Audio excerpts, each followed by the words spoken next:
Assalamualaikum warahmatullahi wabarakatuh. Saya Nanang Qasim Yusuf, penulis buku Seven Awareness.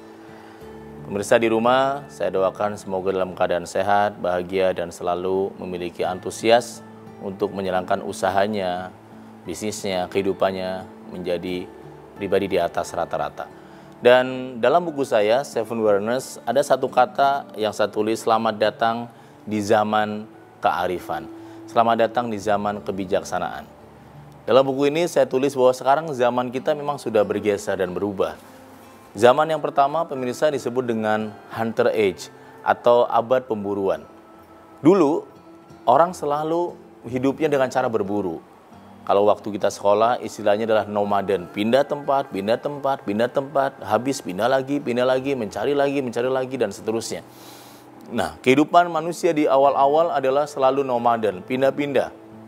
Karena cara berpikirnya adalah makan harus dengan cara berburu. Sehingga siapa yang badannya kuat, dialah yang kemudian menguasai atau jadi penguasa. Seiring dengan perubahan zaman, bergeserlah abad yang kedua disebut dengan abad pertanian. Dan sejak itulah kemudian kita mengenal yang namanya pertanian. Hutan kemudian dirubah menjadi sebuah pertanian yang sangat luas. Kemudian banyak orang yang kemudian hidupnya tidak lagi berburu, tapi sudah mulai menggantungkan nasibnya dengan bertani. Kemudian berubah menjadi abad yang ketiga disebut abad industri.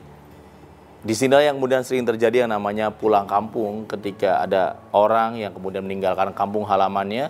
Mungkin kakeknya petani, bapaknya petani, namun dia nggak bisa bertani karena memang dia memilih zaman industri. Dia meninggalkan kampungnya, kemudian setiap lebaran dia pulang kampung.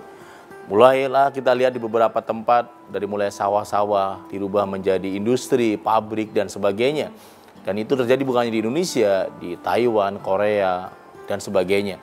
Kemudian yang berikutnya lahirlah abad yang keempat disebut sebagai IT, komputer, teknologi, internet, dan sebagainya. Kemudian awalnya kita nggak pernah terbayangkan bahwa bisnis online begitu luar biasa. Tapi zaman memang telah bergeser, pemirsa, bahkan ada salah satu orang di dunia yang berhasil dalam waktu 3 tahun, kekayaannya bisa melebihi pemilik Microsoft. Kenapa dia bisa seperti itu? Karena dia adalah pemilik Amazon.com. Bisnis online-nya begitu dahsyat sekali, sampai begitu luar biasa. Mungkin sekarang kita lihat bisnis online terjadi di mana-mana. Bahkan mungkin sebagian Anda pemirsa menggunakan bisnis online. Anda menjual atau juga Anda membeli dan sebagainya. Memang sekarang sudah bisa menjadi hal yang sangat rutin dan kebutuhan. Namun di antara zaman itu ada satu zaman yang kelima atau yang terakhir yang disebut sebagai Wisdom Age atau abad kearifan. Di abad yang terbaru inilah maka orang-orang yang akan bertahan, yang hebat adalah mereka yang berhasil mengenali dirinya masing-masing. Mereka yang memiliki keteladanan dalam hidupnya.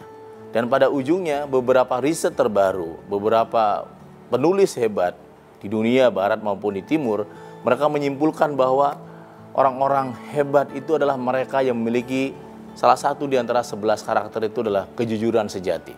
Orang-orang jujur akan menjadi emas atau menjadi primadona, akan menjadi sebuah harapan baik perusahaan maupun keluarga. Orang-orang jujur akan menjadi salah satu masa depan yang sangat diharapkan oleh siapapun. Jika Anda hari ini memiliki karakter kejujuran sejati, maka Anda berhasil memiliki kualitas hidup Anda yang sangat luar biasa. Ada satu buku yang saya baca berjudul The Corporate Mystic, bahwa ada orang-orang hebat, orang-orang yang sukses, bukan lagi hanya sebatas ada di gereja, di masjid, di wihara, di tempat-tempat ibadah, tapi mereka mungkin pemilik sebuah gedung yang sangat mewah, pemilik sebuah perusahaan hebat, namun hatinya terbebas oleh keduniaan. Hatinya terbebas oleh semua ikatan-ikatan dunia. Itu adalah The Corporate Mystic.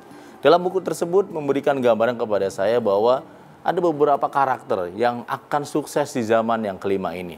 Nomor satu adalah kejujuran sejati yang kita bisa mulai pada hari ini.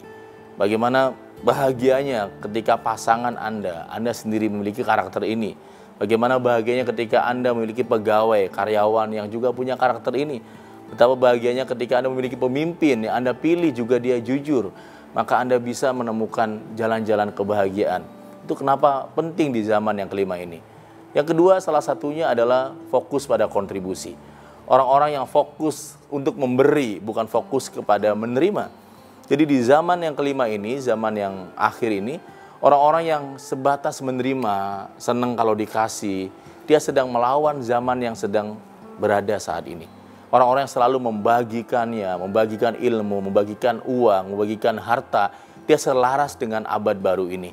Jika Anda selaras dengan abad yang baru ini, maka Anda akan berjalan terus dan terus menjadi perusahaan pribadikah yang sangat-sangat unggul. Maka seringkali kita bingung atau aneh, bahkan kadang-kadang kagum. Ada beberapa orang yang gak pernah habis kekayaannya justru ketika dia berbagi atau memberi. Kita juga mulai ikut-ikutan menggunakan kekuatan sedekah. Pada saat kita berbagi, kita nggak malah habis. Kita malah terlalu memantul. Zaman telah berubah, pemirsa di rumah. Dan abad ini menuntun kita, memaksa kita untuk mengenali lebih dalam siapa kita.